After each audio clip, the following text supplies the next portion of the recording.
मंच व हिंदोवी आर्ट्सच्या माध्यमातून आपल्या बर्वेनगर सार्वजनिक गणेशोत्सव मंडळ कॉलनीचा राजा ह्या इथे शिवप्रदर्शन व शिवदालन फार सुंदर पद्धतीने इथं मांडण्याचा प्रयत्न केला आहे। आपण सगळेजण आपण हे शिवप्रदर्शन व शिवदालन ऐतिहासिक नाणी हे सगळेजण आपण बघून घेऊ। आपल्या इथं आपण असं एक वेगळ्या पद्धतीचा प्रयत्न केलाय। महाराजांची भवानी तलवारची एक प्रतिकृती म्हणून आपण इथं मांडण्याचा प्रयत्न केला। महाराजांच्या शौर्याची गाथा काय आहे तर तुम्हाला मला सगळ्यांना माहिती आहे, ही वाघनखे त्याची इथं प्रतिकृती आपण मांडली। वेगवेगळी खंजीर आहेत, अशा प्रकारचा बिछवा ज्या ह्या साईडला नखांप्रमाणे आणि इकडे प्रतिकृती आहे ही दाखवली आहे। महाराजांचं होण होतं त्याचप्रमाणे मराठेशाहीच्या इतिहासामध्ये महाराजांच्याच वेळेस त्यानंतर दुधांडी नावाची मराठा साम्राज्याचं नाणं अशा प्रकारे होतं। तुम्हाला मला सगळ्यांना माहिती आहे, आपल्या मुंबईमध्ये आपण सगळेजण राहतो। तुम्हाला मला एक पद्धतीचं वेगळ्या नॅरेटिव्हमध्ये फसवलं जातं की ब्रिटिशांनी मुंबई वसवली किंवा आम्हा सगळ्यांचा देश चालतो, ब्रिटिश नसते तर भारतात एवढी मोठी प्रगती झाली नसती। अर्थव्यवस्था आम्हाला शिकवली त्यांनी, इकॉनॉमी आम्हाला शिकवली ब्रिटिशांनी। पण मला जिथून माहिती आहे किंवा माझ्याकडे काही उपलब्ध साहित्य आहेत त्याप्रमाणे जर आता बघितलं तर तुम्ही बघा, मौर्य साम्राज्य जवळपास 2000 वर्षापूर्वीचं साम्राज्य होतं। त्यावेळेस सुद्धा आमच्याकडे नाणं होतं। हे नाणं काय सांगतं तर इकॉनॉमी, अर्थव्यवस्था, चलनव्यवस्था आमच्याकडे त्यावेळेस सुद्धा उपलब्ध होतं। त्याच्या आधीच्या कालखंडाचं असेलही, फक्त माझ्याकडे आता उपलब्ध नाही। मी जी आहे ते आता तुम्हाला त्या आधारावरती सांगण्याचा प्रयत्न करतो। राजा भोज जवळपास 8000 वर्षाच्या आसपास 836 ते 885 कालखंडामधला राजा भोजांचा फार समृद्ध राजा म्हणून त्यानंतर कृष्णदेवराय, चोल साम्राज्य, आपले हिंदू राजवंशामधले हे सगळे राजे आहेत। अशा प्रकारचे कॉइन्स त्यावेळेस सुद्धा चलनात होते। तुम्हाला मला अशा पद्धतीने सांगितलं जातं की आम्हाला काय कळतच नव्हतं, आम्हाला काय माहितीच नव्हतं। मग ही सगळी अर्थव्यवस्था, ही सगळी कॉइन पद्धत तुमच्या माझ्याकडे होती। इवन आपल्याकडे आपुलकी म्हणून देवाणघेवाण जी पद्धत ग्रामीण भागात चालायची तीच पद्धत आपल्याकडे शहरी भागामध्ये किंवा व्यापारासाठी नाणी वापरली जात होती। बरेच लोक मला विचारतात, प्रमोद आम्हाला सगळ्यांना माहिती आहे की आम्ही चलन व्यवस्था म्हणून आमच्याकडे काय होती तर देवाणघेवाण पद्धत होती। मग हे कॉइन कुठून आले? कॉइन खरोखर होते का तर निश्चित खरे होते। आमच्याकडे आपुलकीचा वारसा होता, त्यामुळे आपल्या ग्रामीण भागामध्ये आपण काय करायचो, एकमेकाचं घरातला परिवार म्हणून आपल्याकडे राहण्याची पद्धत भारतीय व्यवस्था आहे। भारत वेगळा काय आहे तर आमच्याकडं पूर्वीपासून देवाणघेवाण पद्धतीमध्ये आपुलकी होती आणि शहरी भागामध्ये जे चलन व्यवस्था आवश्यक आहे तिथे अशा प्रकारची नाणी वापरली जात होती। हे कुशाण साम्राज्य, त्यानंतर तुम्ही अहिल्यादेवींचं जे आपण हिंदू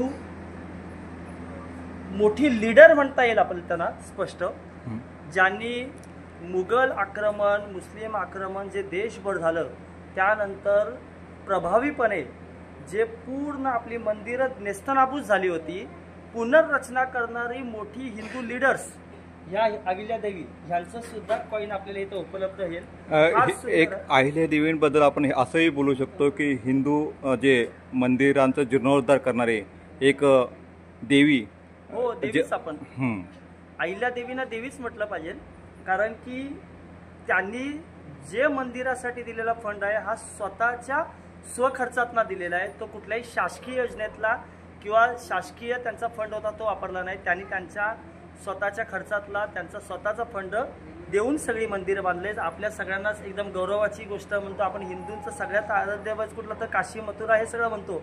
काशीतलं मंदिर अहिल्यादेवींनी जीर्णोद्धार केलेलं आहे। जे काय आता हेमाडपंथी मंदिरं दिसत आहेत जुनी, ते अहिल्यादेवींच्या काळातच बनलेली आहेत। हो, ह्या इथं आपल्याला वेगवेगळे घराणे आपण म्हणता येईल। जर ग्वाल्हेरचं घराणं, त्याच्यानंतर बडोदाचं संस्थान, राजस्थानमधलं मेवाड संस्थान, साऊथमध्ये मध्य प्रदेशचं, काश्मीरमध्ये संग्राम देवा, हे जवळपास 1000 ते 1028 वगैरे अशा कालखंडामधला हा संग्राम देवा प्रचंड सुंदर असा हिंदू राजा होता आणि त्याच्या कालखंडामध्ये बरीच प्रभावशाली कामं चालू होती. हर्षदेवराय काश्मीरमधले. त्यानंतर आपल्याला बघता येईल 1835 ते 1947 या कालखंडातले ब्रिटिश कॉईन काही आपण दाखवण्याचा प्रयत्न इथे केलाय. देश स्वतंत्र झाल्यावरती आपल्या देशामध्ये सुद्धा नाणी चालू झाली लगेच. ही नाणी आपली काही नाणी देश स्वतंत्र झाल्याच्या नंतर आपण ह्या इथं मांडण्याचा प्रयत्न करू शकतो.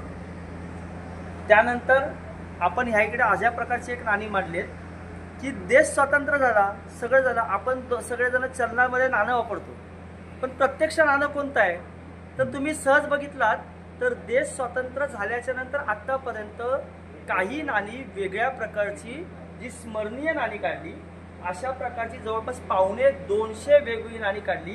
तुम्ही बघाल ह्या इथे तुम्हाला वेगवेगळ्या प्रकारची नाणी तुम्हाला बघायला भेटतील. सगळ्या प्रकारची नाणी आहेत.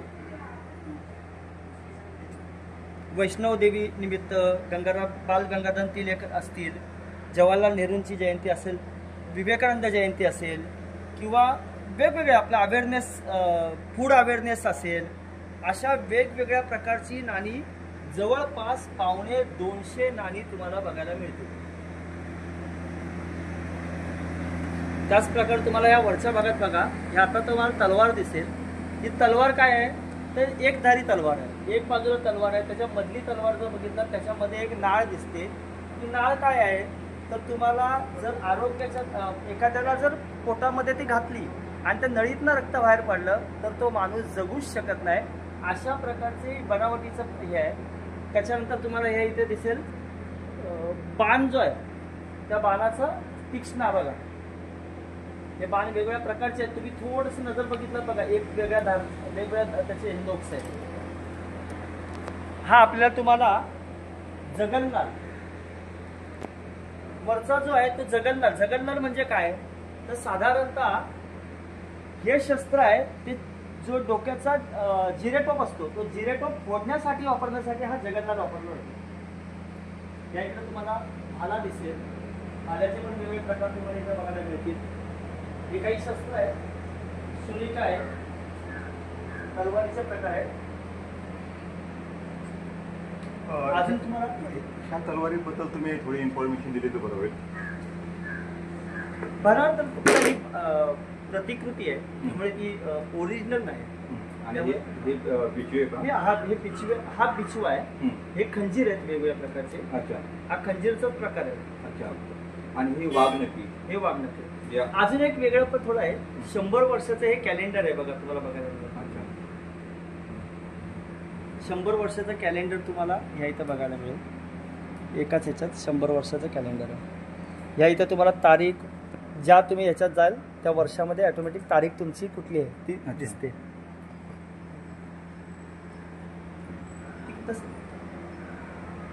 ही तुम्हाला धोप तलवार, जी आपण मराठ्यांची तलवार ज्याला म्हणतो ती धोप तलवार आहे. या तलवारीमध्ये दुधारी असते. बेसिकली दोन्ही बाजूला धार असते आणि त्याच्यानंतर वेगळे काय असतं तर हा जे आपण मूठ पकडतो, पूर्वीच्या तलवारीला अशा प्रकारचं बनावट नव्हती. हे बाजूला असल्यामुळे ती बोटांवरती कुठल्याही प्रकारचं लागत नाही. त्याच्यानंतर पाठीमागे नोक देतात जेणेकरून पाठीमागे आला तरी त्याला मारता येऊ शकेल. दोन्ही बाजून मारता. हा, दोन्ही बाजू. इव्हन ही तलवार तुम्ही बघा 4 फुटाच्या आसपासची असते. 4 सव्वा 4 फुटाचे, 4.5 फुटाच्या आसपास, जास्त त्याच्यापेक्षा असते आणि फार वजनदार असते. अशातलाही भाग नाही. आता ही अशा बनावटीची काय आहे तर एकतर ज्यावेळेस लढाया करायच्या आहेत त्यावेळेस आपल्यामध्ये तेवढी एनर्जी वाया जाऊ नये आणि आपले मराठे थोडेसे उंचीने कमी असायचे. त्यामुळे जर सहज बघितलं, एक आपण उडी जेव्हा मारतो तर 3, 4, 3.5 फुटापर्यंत उडी मारू शकतो. त्याच्या पुढे 4, 4.5 फुटाची तलवार थोडा हात लांब केला तर 10 फुटाच्या लांबच्या माणसाला मारता येऊ शकेल. अशा क्षमतेचं ढाकणीचं हे मराठा आपण बनवलेले ही शस्त्र आहे. ह्याला धोप म्हटलं जातं. ह्याला गुर्ज म्हणतात. गुर्ज म्हणजे काय आहे तर संस्कृतचा शब्द येतो पण याचा सरळ सरळ सोपा भाषेत आपल्या तुम्हाला मला सगळ्यांना प्रसिद्ध आहे, प्रख्यात आहे तो गदा. हा गदाच आहे, फक्त गद्याची बनावट काय केली तर इकडून सेम पकड आहे, हातात तलवार मारली तर लागू शकत नाही आणि सरळ या इथे अशा पद्धतीने किंवा खुडून जर कोण आला तर अशा प्रकारे पोटामध्ये घुसवलं तरी तो येऊ शकतो. म्हणजे एक प्रकारे आपण असंही मारू शकतो. हो, हे ह्याचा जो मारल्यावर तुमचं लक्षात यायला पाहिजे काय गद्यापेक्षा जोरदार कार्यक्रम आहे. अच्छा. खंडा तलवार आहे, सेम ह्याच्यासारखीच बनवलेली आहे, फक्त हे थोडस या बाजूला जाडसर असतं आणि निमुळत असतं.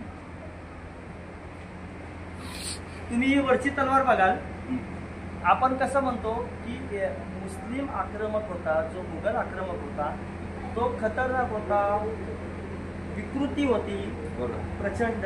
तर ती विकृती दिसण्याचा मार्ग काय तर जुल्फिकार नावाचा एक होता, त्याची तलवार. आता बघा याचं शस्त्रच जुल्फिकारचं कसं आहे तर तो असेल सुद्धा तशाच वृत्तीचा. त्यामुळे अशा प्रकारच्या वृत्तीवाली लोक त्यांना महाराजांनी संपवलेले आहे. आणि आज आपण सगळेजण हिंदू म्हणून जगतोय ते फक्त छत्रपती शिवरायांच्या कार्यामुळे, छत्रपती शिवरायांच्या कामामुळेच आपण हे सगळे. ही खाली एक नागमोडी तलवार आहे, असे नागमोडी म्हणजे हे जे मलिच्छ लोक होते यांची तलवार वाकडी तिकडे आहे, यांचे विचार वाकडे तिकडे आहेत. आपले छत्रपती शिवाजी महाराजांची जी तलवार आहे ती सरळ आहे. हे ढाल आहे. हे मगाशी तुम्हाला जे म्हटलो जगन्नाथ जिरे फोडण्यासाठी जे वापरतो तर हा जिरेटोप असतो डोक्यावरती. आता आपण हेल्मेट वापरतो त्याच प्रकारे जिरेटोप. चिलखतीचा एक भाग आहे तो तुम्हाला पुढे लावलेला आहे इकडून. हे कटियार. कटियार महाराष्ट्रामध्ये बऱ्याच लोकांना माहिती आहे. तर महाराष्ट्रात कुठे माहिती आहे तर लग्नामध्ये आपण पाठीमागे बघितलंय मामाच्या हातात असतो. महाराजांच्या प्रत्येक वेळेस बाजूला कटियार होतो. हे असंच एक सहज मी बऱ्याच ठिकाणी बोलताना बोलतो. तुम्हाला माहितीये पूर्ण देशभर लग्न कधी होतं तर संध्याकाळचं होतं. फक्त महाराष्ट्रातच लग्न दिवसा ढवळ्या कसं काय होतं आणि का होतं तर त्याचं प्रामुख्याने कारण आहे छत्रपती शिवाजी महाराज. आणि छत्रपती शिवाजी महाराजांनी ज्या मराठाला तयार केलं, जो हिंदू सैनिक तयार केला, तो जो मराठा होता ना त्यांनी सगळ्यांनी ठरवलं की माझ्या घरातल्या मुलीची जबाबदारी मी उचलणार. आणि मी उचलणार ती कशी उचलणार तर मामा स्वतः उभा राहिला शस्त्र घेऊन आणि म्हटलं कर लग्न, मी आहे तयार, आंबीर मामा. अशा पद्धतीने मामाने पाठीमागे शस्त्र हातात घेतलंय. आणि त्यामुळे आपल्या इकडे महाराष्ट्रात आजही दिवसा ढवळ्या लग्न होतात. हा एक फक्त मी सांगितलेला माझा एक तर्क आहे. हे विचार अंगावर शहारे आणणार आहे. कारण आता पहिल्यापासून महाराष्ट्र आहे ना आपलं स्वतःचं संरक्षण करण्यास सक्षम आहे आणि त्याचा मेन स्रोत आपल्या छत्रपती शिवाजी महाराजांकडे येतोय. बाणाचे काही प्रकार आहे. हा सेम बाण मगाशी तुम्हाला पाठीमागे दाखवलं. आपण थोडंसं क्रॉस लावलेला आहे जागेच्या अभावाने. हा तुम्हाला इथे एक दिसतोय तर लॉक आहे, दरवाजेचा लॉक. हा दोन बाजूला आहे दरवाजेचा, थोडासा डॅमेज आहे. म्हणजे दरवाजाचा कुलूप म्हणताय का हो, तुम्ही? कुलूप. मराठी भाषेत आपले जे लॉक म्हणण्यापेक्षा कुलूप हे पूर्वीच्या काळी लोक वापरत होते, त्यात ते कुलूप आहे आणि ते आपल्याला वाघनिकी दिसते.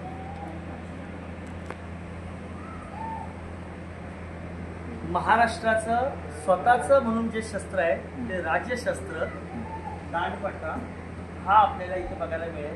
सगळ्यांना परिचित आहे. तो बाजीप्रभू देशपांडे दिसले की दांडपट्टा दिसतो. तर हाच तो म्हणजे महाराष्ट्राचं राज्यशस्त्र आहे. मी सहज काही वेळेस या इथे सुद्धा किंवा जिथे जिथे जातो प्रदर्शनात सहज मुलांना विचारतो की राज्यशस्त्र कोणतं, तर मला लक्षात येतं की फार कमी लोक त्याचं उत्तर देत असतात. तर आपल्या सगळ्यांनी अभ्यासलं पाहिजे. महाराष्ट्राचा इतिहास आहे हा, महाराष्ट्राचा गौरव आहे. आपण सगळ्यांनी पुस्तकं पण वाचली पाहिजे. आपण थोड्या वेळात तिकडे शिवदानला सुद्धा जाऊया सगळे. एक मिनिट मी एक म्हणेल की आपले महाराष्ट्राचे शिक्षण मंत्री यांनी एक गोष्ट लक्षात घेतली पाहिजे की जेव्हा सहली काढताय तेव्हा हे जे असे काय संग्रहालय आहेत किंवा किल्ले आहेत यांना भेट देऊन प्रात्यक्षिक जे शिक्षण आहे ते घेतलं पाहिजे. आणि या संदर्भात आपण काय बोलू शकतो? बरोबर आहे. आता बऱ्याच ठिकाणी अशा प्रकारे प्रयोग चालू आहेत. इव्हन पुण्याला आता एक मोठं बाबासाहेब पुरंदरेंचं एक चालू आहे. बऱ्याच ठिकाणी गड किल्ल्यांवरती सुद्धा काही प्रकारे असा स्ट्रक्चर चालू आहे. येणाऱ्या काळात बहुतेक हे होईल सगळं असं आपण हा या इथे सगळे ते आपण मगाशी स्मरणीय पॉईंट जे म्हटलो ते साधारण 250 पेक्षा जास्त स्मरणीय पॉईंट आहे. हे अंकुश जे हत्तीला कंट्रोल करायचं असतं हे शस्त्र आहे. आता तुम्हाला ह्या इकडे थोडंसं येऊन बघा, हा एक वेगळ्या प्रकारे इतिहास मांडण्याचा प्रयत्न केलाय. काय आहे इतिहास? तर तुम्ही मी सगळेजण चलन दररोज वापरतो, नोटा वापरतो, पण त्याच्यातनं सुद्धा माझं राष्ट्रप्रेम, देशप्रेम, शिवप्रेम किंवा मी दैनंदिन जीवनामध्ये काहीतरी वेगळं करू शकतो का, असा एक छोटासा प्रयोग केलाय. तुम्ही बघा, जिजाऊंच्या जन्मापासून, शहाजीराजांच्या जन्मापासून ते शंभूराजांच्या राज्याभिषेकापर्यंत पूर्ण इतिहास या इथं मांडलेला आहे. पण कशा पद्धतीने मांडलाय तर तुम्हाला दिसेल 12/1/98 या इथं 10 रुपयाच्या नोटीमध्ये 12/1/98 असा पूर्णपणे आपला जो इतिहास आहे महाराजांचा हा मांडण्याचा आपण प्रयत्न केला आहे. एक वेगळ्या पद्धतीने मुलांना, लहान मुलांना सगळ्यांना इतिहासाची गोडी. अफजल खानाचा वध सुद्धा आपण दाखवलेला आहे, शाहिस्तेखानाची बोटं चिरलेली दाखवलेली आहेत, तुम्हाला पुरंदरचा तह दाखवलेला आहे. अशा प्रकारे पूर्ण रायगडावरती राज्याभिषेक झाला तो दाखवला आहे. असा आपण पूर्ण इतिहास मांडायचा प्रयत्न केला. तुम्हाला मला सगळ्यांना माहिती आहे ब्रिटिशांनी काय केलं, तर ब्रिटिशांना हे पक्कं माहिती आहे हा जो मराठा आहे, हा जो महाराष्ट्र आहे, हा पूर्ण देशाला ऊर्जा देणारा होता आणि ऊर्जा संपवली तर राज्य करणं सोपं जातं. त्यामुळे ब्रिटिशांनी सगळ्यात पहिलं काम काय केलं असेल तर रायगड फोडला, तो गोळे लावून फोडला आणि रायगडावरती जाण्यासाठी बंदी घातली. ही बंदी घातल्यामुळे काय झालं, ऊर्जा कुठेतरी कमी होईल असं लोकमान्य टिळकांच्या लक्षात आलं आणि लोकमान्य टिळकांनी त्याच वेळेला एक श्री शिवाजी रायगड स्मारक मंडळ नावाची एक संस्था स्थापन केली आणि मग त्यावेळेस रायगडावरती एक जीर्णोद्धार झाला. त्या जीर्णोद्धाराच्या वेळी लोकमान्य टिळकांनी ही संस्था स्थापन केली. त्या संस्थेबद्दलची थोडीशी माहिती तीही आपण 10 रुपयाच्या नोटीत मांडण्याचा प्रयत्न केला. आत्ताचे जे श्री शिवाजी रायगड स्मारक मंडळाचे जे हे आहेत कान्होजी आंग्रे हे त्याचे अध्यक्ष आहेत. त्याच्यानंतर संयोजक सुधीरजी थोरात, प्रतिनिधी त्यांचे संचालक मंडळात अभय जगताप. अशा पद्धतीने हे आपण पूर्णपणे प्रदर्शन प्रयत्न केला दाखवण्याचा. अशाच पद्धतीने हे सगळं प्रदर्शन माझ्याकडे आहे, आम्ही लोकांना दाखवतो, पण आपली ऊर्जा निर्माण झाली पाहिजे. आपण कुठेतरी मी मराठा आहे, मी ह्या हिंदुत्वाचा पूर्ण देशभरातला प्रतिनिधी आहे. तर अशा पद्धतीचा तुम्हाला मला सगळ्यांना इतिहास आपल्या घरापर्यंत आला पाहिजे. यासाठी आपण एक वेगळा अनोखा प्रयोग केला, शिवदालन नावाचा. हा शिवदालन काय आहे तर बऱ्याच वेळा संग्राहक असतात, त्या संग्राहकांकडे सगळे शस्त्र असतात, संग्राहकाकडे शस्त्र असतात, पण माझ्या घरात शस्त्र कसे येतील, मला माझ्या परिवाराला माझ्या ऊर्जा कधी मिळेल, कशी मिळेल. आणि तेवढंच नाही तर मला फक्त ह्याच्यातनंच नाही तर वाचनातनं ऊर्जा निर्माण झाली पाहिजे. गड किल्ले माझ्या घरामध्ये आले पाहिजे, मला त्या गडकिल्ल्यातनं कुठेतरी ऊर्जा मिळाली पाहिजे. त्यासाठी आपण एक वेगळ्या पद्धतीचा प्रयोग केला आहे, शिवदालन नावाचा. तुम्ही या इथे बघू शकाल. अशा प्रकारे वेगवेगळे किल्ले आपण प्रदर्शनीत दाखवतो सुद्धा आणि विक्री सुद्धा करतो. अशा प्रकारचे पूर्ण तो जंजिरा झाला, रतनगड झाला, राजगड झाला,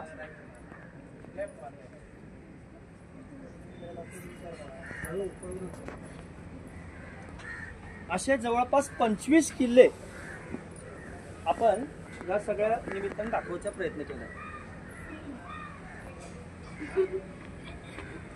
महाराजांचे वेगवेगळ्या मॉडेल्स मध्ये काही फोटोज आपण डेव्हलप केले. अशा प्रकारे हे काही किल्ले तुम्हाला बघायला मिळतील. इवन काही लोकांना जर असं पाहिजे असेल तर एक वेगळ्या पद्धतीचा आपण बनवलं आहे बघा. महाराज आहेत, खाली किल्ला, म्हणजे आता तुम्ही ज्या गावाच्या आसपास राहता त्या गावाच्या बाजूचा किल्ला माझ्या तिथे राहील आणि हा महाराजांचा फोटो राहील. अशा प्रकारचा पण आपण स्ट्रक्चर बनवलंय. आपण ही सगळी पुस्तकं जे संदर्भ सहित असतात अशा प्रकारची पुस्तकं आपण मांडण्याचा प्रयत्न केलाय. तुम्ही बघाल ह्या इथं वेगवेगळी पुस्तकं आहेत. गजानन बेंद्रेंचं असेल, प्रसाद तारेंचं असेल, वासी बेंद्रेंचं असेल, जे संदर्भसहित पुस्तकं ज्याला म्हणतो, श्री शिवाजी रायगड स्मारक मंडळाने काही पुस्तकं प्रकाशित केलीत. अशी सगळी पुस्तकं जवळपास 500पेक्षा जास्त महाराजांच्या आणि मराठेशाहीच्या इतिहासावरती आधारित ही सगळी पुस्तकं आहेत. गड किल्ले आणि त्याची माहिती, गड किल्ल्यांवरती कसं जावं इथपासून संपूर्ण, हे बघा अशा प्रकारे किल्ला कसा समजून घ्यावा, इथपासून ते दुर्ग कसे पाहावा, वेगवेगळ्या मराठे ज्या महिला आहेत, वेगवेगळे राजघराणे आहेत, त्यांची सगळ्यांच्या माहिती. म्हणजे तुम्ही जर ह्या प्रदर्शन बघायला आलात तर तुम्हाला मराठेशाहीचा आणि छत्रपती शिवाजी महाराज, संभाजी महाराज याच्यावरती अध्ययन सुद्धा होईल, बघताही येईल, फार सुंदर अनुभवता येईल. मी तर म्हणतो घाटकोपरमध्ये बर्वेनगरच्या या सार्वजनिक गणेशोत्सवाने हा जो काही अट्टास केलाय आणि जो चांगला दाखवण्याचा प्रयत्न केलाय, तुम्ही बघाल या इकडं आपण वेगळ्या प्रकारचे धोप आपण बघितले. या धोप चांदीची धोप बनवले, गोल्ड प्लेटेड धोप बनवले, अशा प्रकारची ही धोप बघितली तर आतापर्यंत कुठे असते तर संग्रहालयात असते. माझ्या घरात कधी येईल तर माझ्या घरात उपलब्ध करण्यासाठीचा आपण वेगळा हे केलाय. ते फक्त प्रमोद काटेच्या घरात नसावं, प्रमोद काटेच्या शस्त्र प्रदर्शनात नसावं, तर ते कुणाच्या असावं, प्रत्येक हिंदूंच्या घरात, प्रत्येक मराठ्यांच्या घरात हे पोचलं पाहिजे. त्यावेळी हिंदवी आर्टच्या माध्यमातून आपण हा एक वेगळा प्रयोग करतो. अशा प्रकारचे वेगवेगळे शस्त्र आपल्या पुढच्या पिढीला ऊर्जा देईल अशा प्रकारचं आपण सगळे शस्त्र विक्री या इथं करतो. ही शस्त्र तुम्ही बिलकुल घरामध्ये ठेवू शकता, कारण की हे धार नसते, बिना धारेचं पूजनाचं साहित्य आहे. त्यामुळे बिलकुल आपण सगळ्यांनी अशा प्रकारचे शस्त्र, इवन आपण वेगवेगळे असे काही बॅचेस बनवलेत, तुम्ही बघाल हे बघा असे एक वेगळे बॅचेस आपण मुद्दामून अशा प्रकारे आपण काही बनवलेत. महाराज ह्या विषयावरती आपण अशा प्रकारचं विक्रीचं साहित्य पण आहे.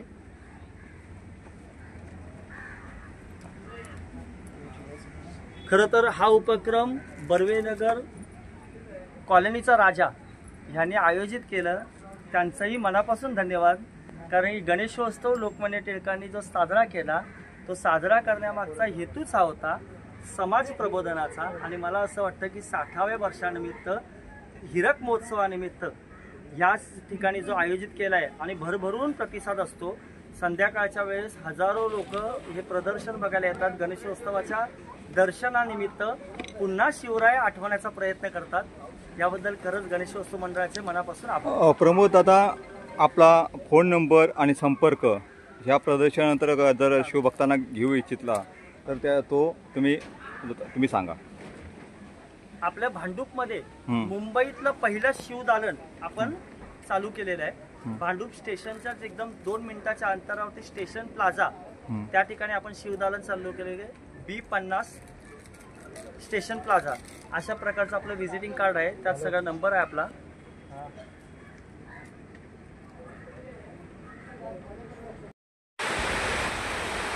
शिवशंभो विचार मंच, श्री शिवाजी रायगड स्मारक मंडळ याच्या माध्यमातून पूर्ण महाराष्ट्रभर, देशभर छत्रपती शिवाजी महाराज, छत्रपती शंभूराजे यांचा इतिहास पोचवणं, अध्ययन करणं या विषयापासून जी सुरुवात झाली. सुरुवात होत असताना पहिलं पुस्तक वाचनापासून सुरुवात झाली. हळूहळू असं वाटलं की अरे आपण हे वाचतोय, पण महाराष्ट्रातल्या तळागाळापर्यंत, सर्वसाधारण लोकांपर्यंत आपण पुस्तकं पोचवली पाहिजे. ही पुस्तकं पोचवत असताना ही सगळी पुस्तकं मी लोकांपर्यंत कसा पोचवेल यासाठी आपण सुरुवात केली. हळूहळू हे बघता बघता आपल्याकडं पुस्तकांचा संच आला. मग लक्षात आलं की अरे आपल्याकडे काही कॉईन्स आहेत. आमचे अभयजी राजे जगताप यांच्याकडे काही शस्त्र होते. ते शस्त्र आणि माझी मुलगी हिंदवी प्रमोद काटे. अच्छा. हिंदवी आता 15 वर्षाची आहे. काही वर्षापूर्वी तिने संकल्प केला होता, सहज एक संग्रह करत गेली आणि संग्रह करत असताना तिने कॉईन कलेक्शन चालू केले. हे हिंदवी नाव हे तुम्हाला म्हणजे कसं सुचलं? लहानपणापासून हिंदुत्वाचंच काम करत असल्यामुळे हिंदवी नाव स्वाभाविक सुचलं. अच्छा अच्छा. कारण की जे नाव ठेवणार त्याप्रमाणे पुढची पिढी पुढे येणार आहे. बरोबर. त्यामुळे मला असं वाटलं की हिंदुत्वाचाच गजर झाला पाहिजे. आणि माझ्याच मनात नाही तर समाजाला पण हिंदुत्वाचा आधार राहिला पाहिजे. त्यामुळे हिंदवी हे नाव ठेवलं. अच्छा. तर अशा प्रकारचं कॉईन कलेक्शन केलं. तुम्ही आता जे काय कॉईन कलेक्शन बघितलं, प्रामुख्याने तिने सुरुवात केलेलं कॉईन कलेक्शन मी फक्त काय केलं, प्रयत्न केला आणि त्याला चांगला ड्राफ्ट केला आणि प्रेझेंटेशन केलं. प्रेझेंटेशन केल्याच्या नंतर लक्षात आलं आपल्याकडे भरपूर मोठा संग्रह आहे. आणि आज मी जेवढ्या ठिकाणी जातो, जेवढ्या ठिकाणी हा प्रदर्शन लावतो, प्रचंड कौतुक होतं, लोकांना इतिहास दिसतो. माझं तुम्हाला फक्त एकच सांगणं आहे, मी सुद्धा सर्वसाधारण माणूस आहे, एका चाळीमध्ये राहणारा माणूस आहे. हिंदवी सुद्धा मराठी मीडियम ह्या भाषेतनं अध्ययन करते, अभ्यास करते. उत्तम. पण 15 वर्षाची आज ती आहे. काही वर्षापूर्वी तिने चालू केलं. तुम्ही आता प्रदर्शन बघितलं असाल, एवढं भव्य प्रदर्शन होऊ शकतं. एखादा संकल्प आपण आपल्या मुलांना लहान वयात घ्यायला सांगितला, त्याचं स्वरूप तुम्ही जर बघितलं, आज हजारो नाही लाखो लोक अशा प्रदर्शनीमध्ये येऊन इतिहास समजावून घेत आहेत. मला असं वाटतं की आज हिंदवीने अशा प्रकारचं डेव्हलप केलेलं, बहुतेक तिलाही माहीत नसेल एवढी लोक येतात आणि बघतायत प्रदर्शन. बरोबर. आपणही केलं पाहिजे. आपणही नोटा आपण कशा वापरतो, दररोज नोट वापरतो आपण. तुम्ही बघितलं सर, महाराजांचा पूर्ण इतिहास आपण नोटांच्या माध्यमातून मांडायचा प्रयत्न केला. मी कधी असा प्रयत्न केला का, अर्ध नंबरची नोट मी कमीत कमी माझ्या जन्मतारखेची तरी मी मिळेल, असा आपण प्रयत्न केला पाहिजे. मी दैनंदिन जीवन जगत असताना मी ते का वापरतोय, इथपासून त्या मी कसं युटिलाइज करेन, हे प्रदर्शन म्हणजे काय आहे. तर हे प्रदर्शन म्हणजे मी येणाऱ्या काळामध्ये अध्ययन करीन, मी येणाऱ्या काळामध्ये कशा पद्धतीचे मुवमेंट करेन, मी येणाऱ्या काळामध्ये वेगळं काहीतरी बनायचा प्रयत्न करेन, हे दाखवणं म्हणजे हे प्रदर्शन आहे. म्हणजे थोडक्यात म्हणलं तर छत्रपती शिवाजी महाराजांचा आम्ही इतिहास फक्त शिकलो नाही तर जगलो. बरोबर. आणि हा जो तुमचा प्रवास आहे, जे कॉईन जमवणं किंवा शस्त्रास्त्र जमवणे, ते कसे जमवले आणि ते वारसदार जे शस्त्रास्त्र त्यांच्याकडे जपून आहेत, त्याबद्दल तुम्हाला काय माहिती देऊ शकाल? शस्त्रास्त्र जे आहेत ना, काही आपण प्रतिकृती बनवल्या. ओके. कारण की बऱ्याच वेळेला जुने शस्त्र मिळणं कठीण असतं, पण जुने शस्त्र किंवा प्रतिकृती या दोघांचा आमचा हेतू स्पष्ट आहे की आम्हाला इतिहास सांगायचा आहे. इतिहास दोन पद्धतीचा असतो. एक ओरिजिनल, तिथे जाऊन ते बघू शकता, जिथे जिथे आता संग्रही आहेतच.